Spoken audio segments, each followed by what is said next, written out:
Hello everyone, ఇలాంటి videos మీకు ముందుగా కావాలి అనుకుంటే మా ఛానల్ని సబ్స్క్రైబ్ చేసుకొని పక్కనే ఉన్న బెల్ ఐకాన్ని క్లిక్ చేయండి. అప్కమింగ్ రివ్యూలోకి వెళ్ళిపోదాం. చామంతి, ప్రేమ్, రోజా ఫ్యామిలీ అంతా కలిసి గుడికి బయలుదేరుతారు.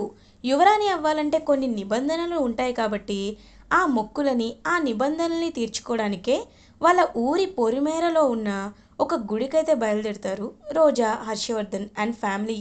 అలా చామంతి, ప్రేమ్ ఇద్దరు బయలుదేరి వెళ్తూ ఉంటే రోజా ఉపేంద్ర దగ్గరికి వస్తుంది. చూడు ఉపేంద్ర, ఆ చామంతి నన్ను చాలా ఇరిటేట్ చేస్తుంది. నీకు దాని గురించి బాగా తెలుసు. ఆ చామంతి తలుచుకుంది అంటే ఈ పట్టాభిషేకాన్ని ఆపడానికి ప్రయత్నిస్తుంది. కాబట్టి మనం గుడి నుండి తిరిగి ఇంటికి వెళ్ళేలోపు ఆ చామంతి ఈ ఊర్లో లేకుండా చెయ్యి, సరేనా అని చెప్పి వెళ్ళిపోతుంది రోజా. ఊర్లో ఏంటి, ఈ భూమి మీదే లేకుండా చేస్తాను అని మనసులో అనుకుంటూ రోజా చెప్పకపోయినా చామంతి చనిపోవాలి అని ప్లాన్ వేసుకుంటాడు ఉపేంద్ర. కారులో వెళ్తూ రౌడీకి కాల్ చేసి, రేయ్, నేను నీకు ఒక ముఖ్యమైన పని అప్పచెప్తున్నా. చామంతి ఫోటో పంపిస్తున్నాను. చామంతిని ఎలా అయినా చంపేయాలి, అర్థమైందా అని అంటారు. ఓకే అన్న, మీరు చెప్తున్నారు కదా, మీరు చెప్పినట్టే చేస్తాం, ఎవ్వరికి డౌట్ రాదని చెప్పి ఇంకా రౌడీలు అయితే మాటిస్తారు. అలా ఉపేంద్ర వెళ్తూ ఉంటాడు గుడికి. ఇటువైపేమో చామంతి, ప్రేమిద్దరు కారులో బయలుదేరుతుంటే మళ్ళీ నెమలి పింఛం కనబడుతుంది చామంతికి. రాణి వారి ఫోటో చూసినప్పటి నుండి ఈ కృష్ణుని నెమలి పింఛం నాకు కనపడుతూనే ఉంది. ఆ ప్రతినిధులు చెప్పినట్టు రాజసంస్థానం వెనక ఉన్న రహస్యాలు ఏదైనా నాకు తెలియాలి అని పితృదేవతలు అనుకుంటున్నారా? అందుకే ఆ రహస్యం చెప్పడానికే నాకు ఇలాంటివి కనబడుతున్నాయా అని పాపం చాలా అంటే చాలా ఆలోచనలో పడుతుందన్నమాట చామంతి. సో అలా గుడికైతే రీచ్ అవుతారు. గుడికి రాగానే కార్పై పడిన ఆ నెమలి పింఛం వెళ్ళి ఒక మతి స్థిమితం లేనివాడి బెగ్గర్ దగ్గర వెళ్ళి పడుతుంది, అన్సౌండ్ బెగ్గర్. సో అతని దగ్గర పడేసరికి ఒక్కసారిగా అందరూ అతని వైపు చూస్తారు. వెంటనే అతను రోజాని చూసి, ఆగండి ఆగండి, ఎక్కడికి వెళ్తున్నారు మీరు అని అడుగుతాడు. రేయ్, పక్కకు తప్పుకోరా అని అంటాడు ఉపేంద్ర. నువ్వు పాపాత్ముడివి, నువ్వు ఈ గుడిలో అడుగు పెట్టడానికి వీల్లేదు. నువ్వు ఎంత పాపాత్ముడివో నాకు తెలుసు. నువ్వు నువ్వు యువరానా, నువ్వు యువరానా, నువ్వు యువరానివి కాదు, నీకు అర్హత లేదు అని రోజా వైపు చూస్తూ అంటాడు. ఒక్కసారిగా రోజా షాక్ అయిపోతుంది. అయిపోయింది, అంతా అయిపోయింది, ఇంకా నా పని అయిపోయిందని చెప్పి చాలా బాధపడుతూ ఉంటే, రేయ్ అని అంటారు ఉపేంద్ర. కొంతమంది రౌడీలు వచ్చి ఇంకా ఆ బెగ్గర్ని అయితే పక్కకి తీసుకొని వెళ్ళిపోతారు. ఏంటి, ఏం చేస్తున్నావు ఉపేంద్ర అని అడుగుతారు హర్షవర్ధన్. సార్, చూశారు కదా, అతను చూడ్డానికి మతిస్థిమితం లేని వాళ్ళ ఉన్నాడు. అతను ఇలాగే వచ్చిపోయే వాళ్ళందరినీ ఇబ్బందికి గురి చేస్తున్నాడు. ఒకవేళ మనం పక్కకి తప్పించలేదనుకో వచ్చి కొరికేస్తాడు. కాబట్టే అతని పక్కకి తీసుకువెళ్ళిపోమని సైగ చేశాను. ముందు మనం వెళ్దాం సార్ లోపలికని చెప్పి ఇంకా గుడి లోపలికైతే తీసుకువెళ్తారు. అమ్మయ్యా, ఏదో అనుకున్నానులే అని రోజా పాపం హ్యాపీగా ఫీల్ అవుతుంది. ఇంకా రోజా గుడికి లోపలికి ఎంటర్ అవ్వగానే ఇంకా రోజాని చూస్తూ ఉంటుంది చామంతి. అయిపోయావు అని హ్యాపీగా ఫీల్ అవుతుంది. పంతులు గారు, త్వరగా పూజ చేస్తే ఇంటికి వెళ్ళిపోతాం, అసలే ఎండగా ఉంది అని అంటుంది రోజా. అమ్మ, మీరు కొల్హాపూర్ రాజసంస్థానానికి యువరాణి అవ్వాలి అనుకుంటున్నారు కాబట్టి మీరు కొన్ని కఠినమైన పరీక్షల్ని ఎదుర్కోవాలి అని మీకు సంస్థానంలో ఉంటుంది కదా, శాసన గ్రంథంలో, అలాంటి గ్రంథంలో ఉన్నట్టు మీరు చేయాలి కదా అని అంటారు. ఏదో ఒక పరిహారమేగా, చెప్పండి, ఎంత ఖర్చైనా పూజ చేస్తాను అని అంటుంది. పూజ కాదమ్మా మీరు చేయాల్సింది, మొక్కుని చెల్లించుకోవాలి అని అంటారు. ఏంటో అది చెప్పండి అని అడుగుతుంది చామంతి. మోకాలపై 108 ప్రదక్షిణలని ఈ గుడి చుట్టూ చేయాలి. అప్పుడు ఖచ్చితంగా ఆవిడకి ఎంత సామర్థ్యం ఉందో అందరికీ తెలుస్తుంది అని అంటారు. ఒక్కసారిగా షాక్ అయిపోతుంది రోజా. ఏం మాట్లాడుతున్నారు పంతులు గారు, 108 ప్రదక్షిణాలు మోకాలపై చేయాలా? నా మోకాలు ఉంటాయా, నేను కుంటుకుంటూ వెళ్ళాలా అని అంటారు. అమ్మా, దైవభక్తి, యువరానికి కావాల్సిన అర్హత అన్నీ కలిపి మీకు ఉంటే, నిజంగా రాజావారు రానివారు మిమ్మల్ని యువరాణి చేయాలి అని అనుకుంటే మీరు ఖచ్చితంగా అవుతారమ్మా. కృషి ఉంటే మనుషులు ఋషులవుతారు అని అంటారు.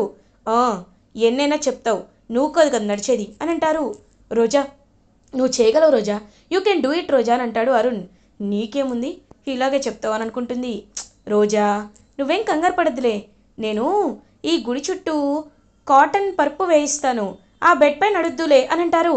థ్యాంక్ యూ అత్తయ్య అని అంటుంది రోజా. అయ్యో, అలా చేయకూడదమ్మా. మొక్కులు అనేది కాస్ట్లీగా ఉండొచ్చేమో కానీ మొక్కు తీర్చే ప్రాసెస్ ఎప్పుడు కాస్ట్లీగా ఉండకూడదు.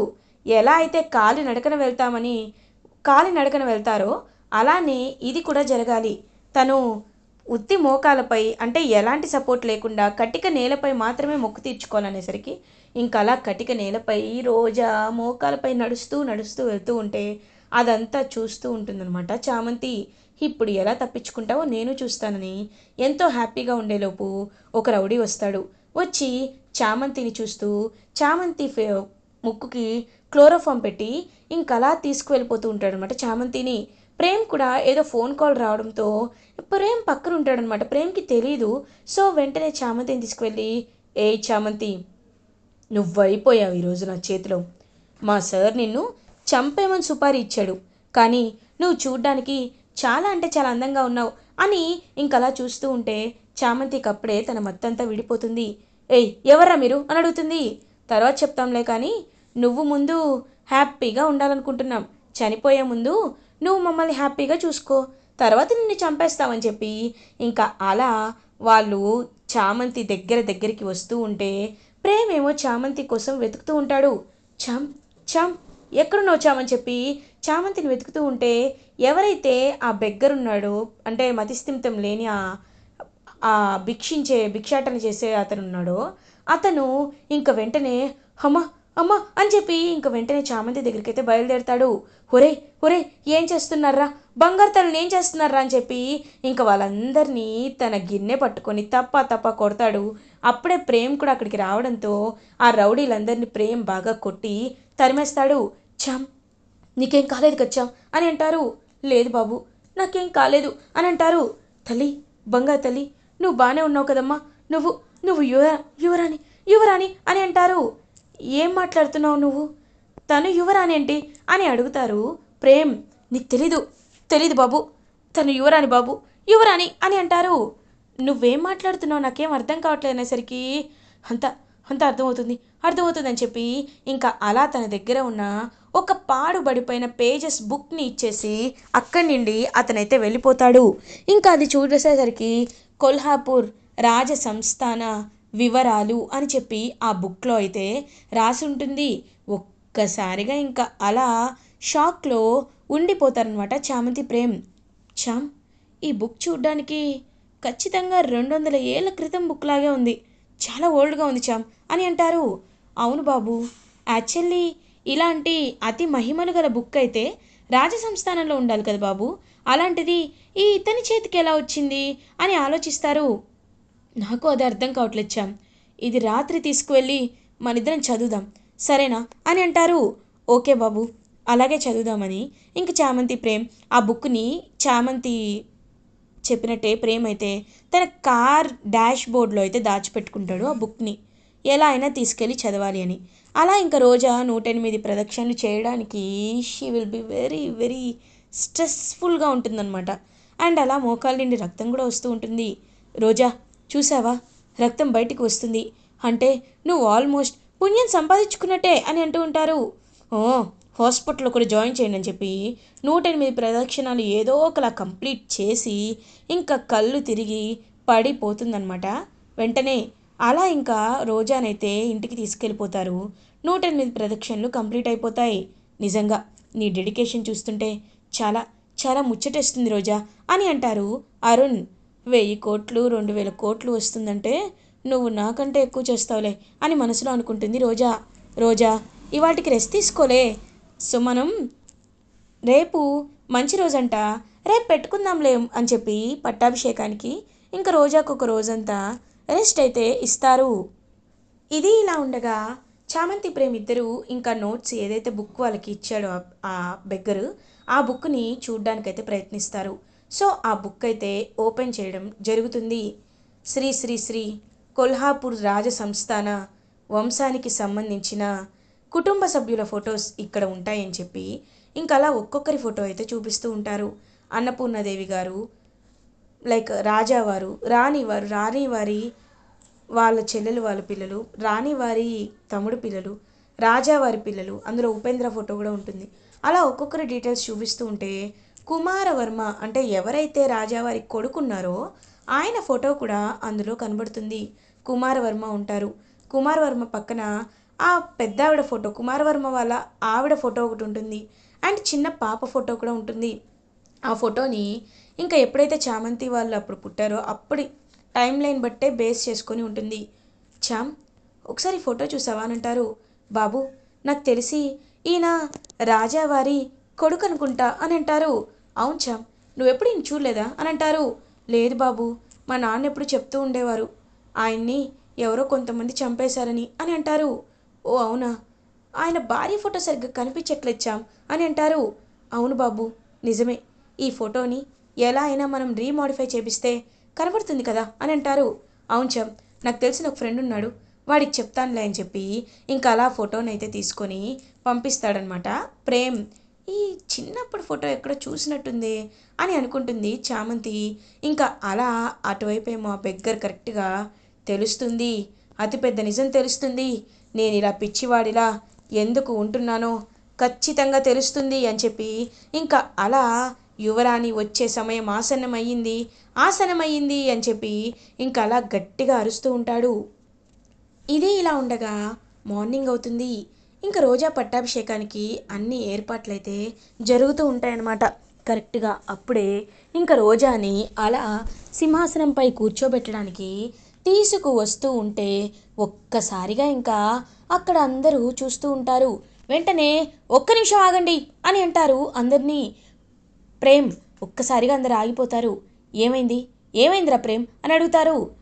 నాన్న, ఒకసారి ఒకసారి చూడండి అని ఒక ఫోటోని చూపిస్తారు. ఆ ఫోటోలో క్లియర్గా ఏముంటుందంటే కుమారవర్మ, కుమారవర్మ వాళ్ళ భార్య చాముండేశ్వరి దేవి ఎవరో కాదు, అచ్చం చామంతిలాగే ఉంటుంది. ఒక్కసారిగా ఇంకా అలా షాక్లో ఉండిపోతారనమాట హర్షవర్ధన్. హర్ష, ఏమైంది, ఎందుకు అలా ఉన్నావు అని అడుగుతారు. చామంతి, చామంతి అనేసరికి ఇంక రోజా కూడా షాక్ అయిపోతుంది. ఏయ్, ఏంటి ఏంటి ఫొటోస్ అన్నీ అంటే కావాలని నా ఆస్తి కొట్టేయడానికి నువ్వు ఇదంతా ఏఐలో క్రియేట్ చేసావా అని అడుగుతుంది రోజా. చూడండి వదిన గారు, ఏఐలో క్రియేట్ చేయాల్సిన అవసరం తనకు లేదు. రాజావారి మనవరాలు మీరో కాదో మాకు తెలీదు, కానీ కుమారవర్మ వాళ్ళ భార్య గారు చాముండేశ్వరి దేవి గారు చూడ్డానికి అచ్చం చామంతిలాగే ఉన్నారు. అంటే దీని అర్థం ఏంటి అని అంటారు. అర్థం ఏంటి అంటే ఏమో, ఇదంతా నువ్వు కావాలనే చేయొచ్చు కదా అని అంటారు. వెంటనే సంస్థాన ప్రతినిధులేమో ఇంకా ఫోటోని చూస్తారు. చూసి మాకు కుమారవర్మ పరిచయం ఉన్నారు, కుమారవర్మ వాళ్ళ భార్య గారు పుట్టింటికి ప్రెగ్నెంట్గా ఉన్నప్పుడు వెళ్ళారు, తర్వాత 8 ఏళ్ల పాపనే తీసుకువస్తాము అని అనుకున్నారు. అందుకే మేము తన్ని సరిగ్గా చూడలేకపోయాము. కానీ తన పుట్టింటి వాళ్ళని పిలిపిస్తే వాళ్ళు చూసి నిజం చెప్తారు కదా అని అంటారు. కరెక్టే, మరి వాళ్ళ పుట్టింటి వాళ్ళు ఎవరు అని ఆలోచిస్తూ ఉంటారు. శ్రీ శ్రీ శ్రీ ఆదిత్యపురం రాణి, సంస్థాన రాణి చిత్రావతమ్మ అని అంటారు. ఒక్కసారిగా షాక్ అయిపోతుందనమాట రమాదేవి. ఇంకా చిత్రావతమ్మని పిలిపిస్తారు. చిత్రావతమ్మ వస్తుంది. ఏంటి ఉపేంద్ర, నాకు తెలియకుండా పట్టాభిషేకాన్ని పెట్టుకున్నావా అని అడుగుతారు. అమ్మగారు అంటే అని అంటారు. హర్షవర్ధన్ నమస్తే అమ్మ అని చెప్పి నమస్కారం పెడతారు. నమస్కారం, అవును ఇంతకీ ఏం జరుగుతుంది ఇక్కడ అని అంటారు. అమ్మ, ఈ ఫోటోలో ఉన్నది నిజంగా చామంతి పోలికలతో ఉన్నారా, మీ అమ్మాయి ఇలాగే ఉంటారా అని నిజం చెప్పడానికే మిమ్మల్ని అడుగుతున్నామమ్మా అని అంటారు. ఇంకా ఫోటో చూసి చామంతిని చూస్తారు. చామంతి మాత్రం అదంతా ఏం తెలియక సైలెంట్ బ్లండ్గా ఉండిపోతుందనమాట. ఇంక వెంటనే చిత్రావతమ్మ, చూడండి, తను నా మనవరాలు, తను నా కూతురు చాముండేశ్వరి కన్న కూతురు, కొల్హాపూర్ సంస్థానానికి ఏకైక యువరాణి చాముండేశ్వరి దేవి ఒక్కగానొక్క కూతురు. తన పేరు మేము పెట్టిన పేరు చార్వికాదేవి అని చెప్తారు. ఒక్కసారిగా అందరూ షాక్ అయిపోతారు. ఇంకందరూ మోకాలపై కూర్చొని చామంతికైతే ఇంకా అలా తనకైతే లైక్ బౌ బౌ ఇస్తారనమాట. బిఓడబ్ల్యూ బౌ అంటే వంగి ఇలా హార్ట్ దగ్గర చేయి పెట్టుకొని అందరూ వంగి తనకి సెల్యూట్ చేస్తూ ఉంటే ఒక్కసారిగా ఇంకా అలా షాక్లో అయితే ఉండిపోతుందనమాట. చామంతి, చూడమ్మా చామంతి, ఇదంతా నీకు అలవాటు చేసుకోవడానికి కాస్త సమయం పట్టొచ్చు. కానీ ఒక్కటి మాత్రం నిజం, నువ్వే మా సంస్థాన యువరానివి. ఈ విషయం తెలిస్తే ఎక్కడ నీకు శత్రువులు పెరుగుతారోననే ఇన్ని రోజులు నేను, రామచంద్రయ్య దాచిపెట్టాం అని చెప్పడంతో ఒక్కసారిగా అలా చామంతి షాక్లో ఉండిపోతుంది. రోజా అసలైన యువరాణి కాదు అని అందరి ముందు నిరూపించబడుతుంది. ఇంకా అలా అందరూ జై హో చామంతి, జై హో చామంతి అని అరుస్తూ ఉంటే అదంతా చూస్తూ అలా ఉండిపోతుంది చామంతి. ప్రేమ్ చాలా అంటే చాలా హ్యాపీగా ఫీల్ అవుతాడు. ఇలా ఎపిసోడ్ ఎండ్ అవుతుంది. ఫర్దర్ ఎపిసోడ్ రివ్యూస్ ముందుగా మీకు కావాలి అనుకుంటే మా ఛానల్ని సబ్స్క్రైబ్ చేసుకోండి. Thanks for watching.